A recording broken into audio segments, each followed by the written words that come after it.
আসসালামু আলাইকুম প্রিয় শিক্ষার্থীরা, আজকের ক্লাসে তোমাদের স্বাগতম। আজকের ক্লাস হবে ক্লাস 8-এর ম্যাথ বিষয়ের 6.1-এর সরল সহজ সমীকরণ সম্পর্কে আমরা আজকে দেখব। দেখো, আমাদের সমীকরণটা কাকে বলে? সমীকরণকে বলা হচ্ছে যে গাণিতিক খোলা বাক্যে সমান চিহ্ন থাকে এবং সমান চিহ্নের উভয় পাশে চলক সম্মিলিত দুটি রাশি থাকে, তাকে কি বলা হচ্ছে? সমীকরণ বলা হচ্ছে। তো দেখো, আমি যদি এখানে একটা লিখি যে এক্স প্লাস হচ্ছে ওয়াই ইকুয়াল টু হচ্ছে 2, এখানে এক্স এবং ওয়াই দুটা হচ্ছে চলক এবং সমান, তারপরে আছে আমার একটা ধ্রুবক। তাহলে আমি এই রকম রাশিটাকে কি বলতে পারবো? সমীকরণ বলতে পারবো, কারণ এই রাশিতে আমার সমান চিহ্ন আছে। তারপরে দেখো যে আসলে চলকটা কাকে বলা হচ্ছে। চলকটা কি? অর্থাৎ যার মান পরিবর্তনশীল, যার মানটা হচ্ছে চলমান, স্থির নয়, যার মানটা আমার অজানা, তাকে বলা হচ্ছে কি আমার চলক। যেমন এখানে x plus y equal to 2, আমার এক্স এর মানও জানা নাই, ওয়াই এর মানটাও জানা নাই। এক্স এবং ওয়াই এর এমন দুইটা মান হবে যার যোগ করলে আমার 2 এর সমান হবে। তাহলে আমার এখানে এক্স আর ওয়াই এই দুটাকে কি বলা হচ্ছে? চলক বলা হচ্ছে। দেখুন, আমরা সাধারণত চলক হিসেবে কাউন্ট করব এক্স, ওয়াই এবং জেডকে। দ্বিতীয় ক্ষেত্রে দেখো, চলকের ঘাত একঘাত বিশিষ্ট হলে তাকে কি বলা হচ্ছে? সরল সমীকরণ বলা হচ্ছে। অর্থাৎ যে সমীকরণের চলকের সর্বোচ্চ ঘাত আমার 1 হবে, সেই সমীকরণটাকে আমরা বলতে পারবো সরল সমীকরণ। যেমন ধরো এখানে এক্স প্লাস হচ্ছে ওয়াই ইকুয়াল টু 3। এখন ঘাতটা জিনিস হচ্ছে পাওয়ার, বা হচ্ছে যেটাকে বলা হয় শক্তি। যেমন এক্স একটা চলক, এই চলকের পাওয়ার হচ্ছে আমার কি 1, ওয়াই একটা চলক, এটার পাওয়ার হচ্ছে কি আমার 1। তাহলে এই চলকের সর্বোচ্চ ঘাত হচ্ছে 1, যার কারণে এই সমীকরণটাকে কি বলতে পারছি? সরল সমীকরণ বলা যাচ্ছে। যেমন আরেকটা জিনিস দেখো যে x square plus y equal to হচ্ছে কি আমার 3। এখানে দেখা যাচ্ছে এক্স এর পাওয়ার বা ঘাত হচ্ছে 2, ওয়াই এর হচ্ছে 1। তাহলে এই সমীকরণের চলকের সর্বোচ্চ ঘাত হচ্ছে 2, যার কারণে এটাকে আমি সরল সমীকরণ বলতে পারবো না। এটা তখন হবে হচ্ছে সর্বোচ্চ ঘাত যেহেতু 2, এই জন্য বলা হবে দ্বিঘাত সমীকরণ। তাহলে আমরা সরল সমীকরণ সম্পর্কে বা চিনলাম। দ্বিতীয়ত দেখো, চলকের যে সকল মান দ্বারা সমীকরণ সিদ্ধ হয়, অর্থাৎ এক্স এবং ওয়াই এর যে দুটা মান বসালে আমার বাম পক্ষ এবং ডান পক্ষ সমান হবে, তাকে সমীকরণের কি বলা হচ্ছে? সমাধান বলা হয়। সহ সমীকরণ কাকে বলে? দেখো, চলকের মান দ্বারা একাধিক সমীকরণ যদি সিদ্ধ হয়, তাহলে সমীকরণ সমূহকে একত্রে সহ সমীকরণ বলা হয়। যেমন ধরা হচ্ছে যে x plus y equal to আছে 5, আরেকটা সমীকরণ এখানে দেওয়া আছে যে এক্স প্লাস হচ্ছে 3 ইকুয়াল টু হচ্ছে ওয়াই। দেখো, এই দুটা সমীকরণের এক্স এবং ওয়াই এর এমন দুইটা মান তুমি এখানে বসাইছো, যে দুইটা মান আমি যদি দুইটা সমীকরণে বসাই এবং দুইটা সমীকরণের বাম পক্ষ এবং ডান পক্ষ যদি মিলে যায়, তাহলে আমি এই দুইটা সমীকরণকে একত্রে সহ সমীকরণ বলতে পারবো। হচ্ছে সরল সহ সমীকরণ জিনিসটা কি? তাহলে চলো একঘাত বিশিষ্ট হলে, অর্থাৎ আমাদের কাছে যে সহ সমীকরণটা থাকবে, সেই সহ সমীকরণের ঘাত যদি আমার সর্বোচ্চ 1 হয়, তাহলে আমি ওই সহ সমীকরণকে বলতে পারবো সরল সহ সমীকরণ। যেমন ধরা হচ্ছে যেখানে প্রথমে যদি বলা হয় যে 3x প্লাস হচ্ছে 5y ইকুয়াল টু আছে আমার 2, আরেকটা সমীকরণের সাথে দেওয়া আছে হচ্ছে কি 3x স্কোয়ার প্লাস হচ্ছে কত 3y ইকুয়াল টু হচ্ছে 9। দেখো, এই দুটা সমীকরণের ক্ষেত্রে লক্ষ্য রাখো যে প্রথম সমীকরণের আমরা যে দুটা চলক ব্যবহার করেছি, এখানে কিন্তু সর্বোচ্চ ঘাত দেওয়া আছে কত আমার 1। দ্বিতীয় সমীকরণে দেখো যে এক্স এর পাওয়ার দেওয়া আছে কত আমার 2, ওয়াই এর পাওয়ার দেওয়া আছে কত 1। তাহলে আমার এই দুই সমীকরণের ক্ষেত্রে আমার সর্বোচ্চ ঘাত কিন্তু আমার 1 হয়নি। যার কারণে এটাকে আমি কিন্তু বলতে পারবো না সহ সমীকরণ।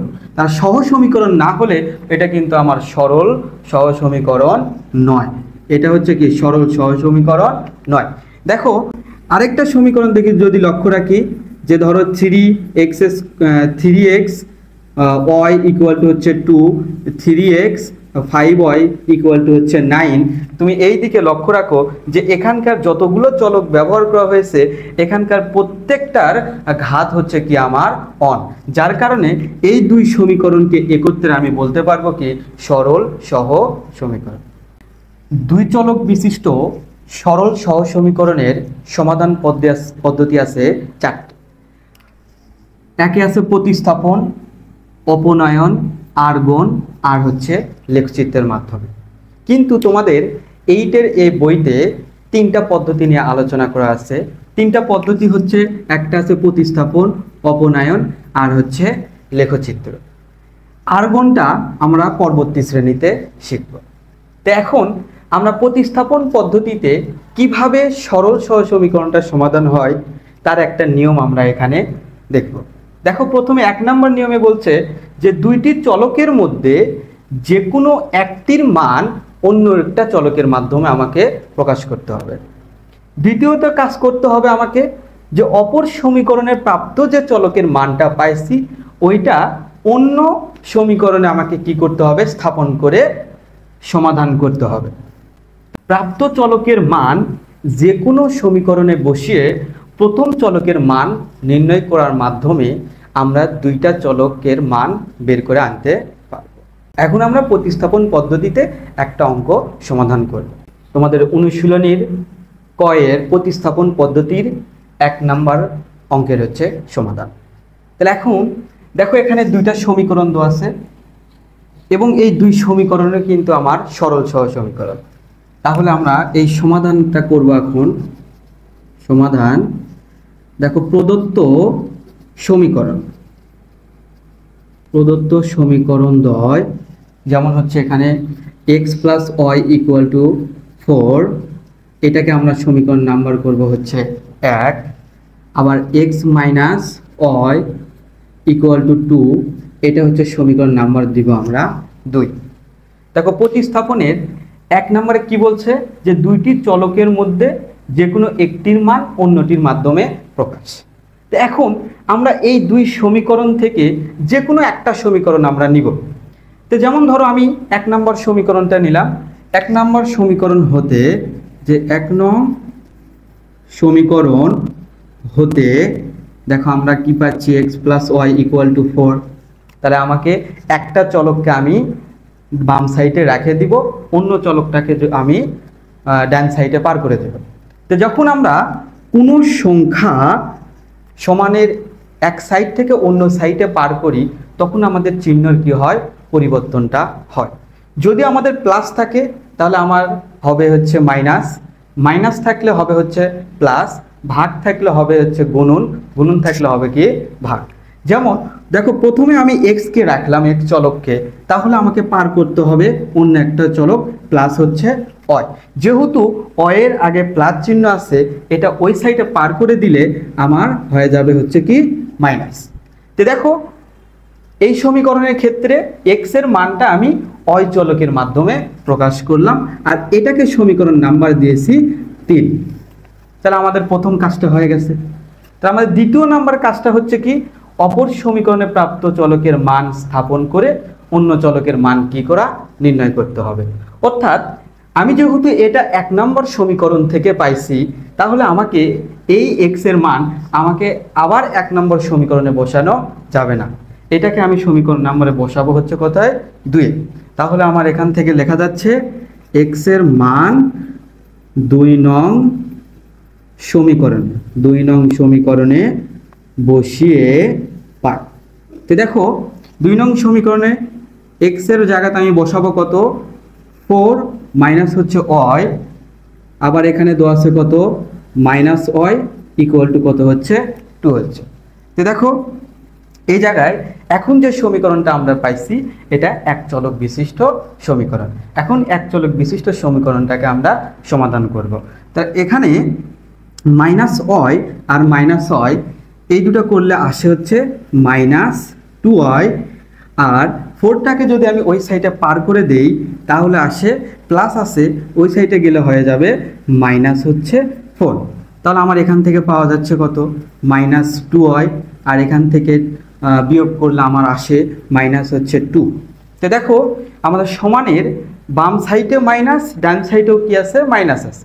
তাহলে আমরা কি বলতে পারবো, এই মাইনাস আর এই মাইনাসকে কাটা, এবং কাটা দেওয়ার পরে আমার থাকে 2y = 2। আমার টার্গেটটা হচ্ছে অ এর মান বের করা, কিন্তু অ এর সাথে আমার 2 কি অবস্থায় আছে, এখানে গুণন অবস্থায় আছে। তো এখন যদি আমরা জানি, যদি গুণন অবস্থায় থাকে, যদি এই 2কে ওই সাইডে পার করে দেই তাহলে হয়ে যাবে কি, ভাগ। তাহলে 2 ডিভাইডেড আমার হয়ে যাচ্ছে 2, এই 2 আর এই 2 কাটা গেল, তাহলে আমরা থাকে হচ্ছে 1। তাহলে দেখো আমি এইটা সমাধান করে অ এর একটা মান পাইছি, কত, 1 পাইছি। কিন্তু আমার অজানা আরেকটা চলক x এর মান বের করতে হবে। এখন এই অ এর মানটা তুমি যে কোনো সমীকরণে বসিয়ে দিয়ে x এর মান বের করে আনতে পারবা। তবে সবচাইতে সহজ হবে যে 3 নম্বর সমীকরণে অ এর মানটা বসিয়ে দিয়ে। তো দেখো তাহলে আমরা ওই কাজটাই করব, যে অ এর মান 3 নং সমীকরণে বসিয়ে, তো 3 নং সমীকরণে বসিয়ে পাই। তাহলে এখানে কি করব, এখন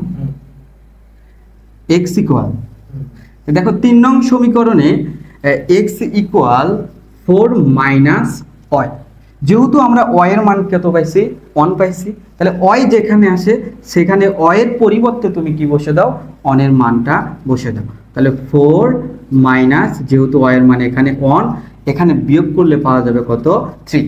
তাহলে এই সমীকরণের মাধ্যমে দেখো এই সমীকরণ সমাধান করে আমরা x এবং y এর মান পেয়ে গেছি, আর x এবং y এর মানটাই হচ্ছে কি সমাধান। তাহলে আমরা এখানে এখন লিখতে পারবো যে নির্ণয় সমাধান x, y = 3, হচ্ছে 1, আর এটাই হচ্ছে কি আমার অ্যান্সার। দেখো এখানকার x আর y এর যে দুইটা মান আমরা পাইছি, এই মান দ্বারা আমরা এই দুই সমীকরণে বসালে সমীকরণ দুইটা কি হবে, সিদ্ধ হবে।